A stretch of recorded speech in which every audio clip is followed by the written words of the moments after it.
Jusqu'à l'an dernier, le chanteur canadien Chris Wu, adulé en Chine, était l'ambassadeur de multiples marques du luxe comme L'Oréal ou Louis Vuitton. Mais ça, c'était avant qu'une étudiante ne l'accuse de l'avoir violé pendant un rendez-vous amoureux lorsqu'elle avait 17 ans.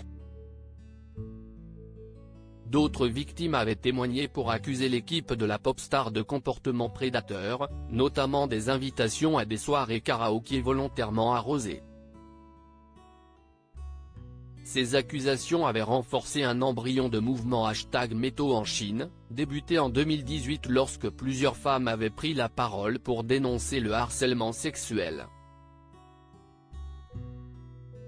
Le présentateur vedette de la télévision publique chinoise CCTV, Zhu Jin, étant notamment en ligne de mire.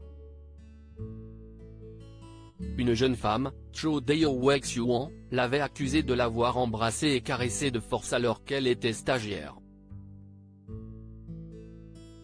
L'affaire était alors considérée comme le premier vrai dossier #MeToo du pays, avant donc que celle de Chris Wu ne relance la machine 3 ans plus tard. Le verdict est tombé et ce vendredi 25 novembre, l'affaire a pris une nouvelle tournure puisque l'artiste de 32 ans a été condamné à 13 ans d'emprisonnement et à l'expulsion du territoire pour viol et débauche. De novembre à décembre 2020, l'accusé Wu Yifan, à son domicile, a forcé 3 femmes à avoir des relations sexuelles avec lui, profitant du fait qu'elle était ivre et ne savait pas comment s'y opposer ou n'était pas en mesure de s'y opposer, a indiqué un tribunal de Pékin.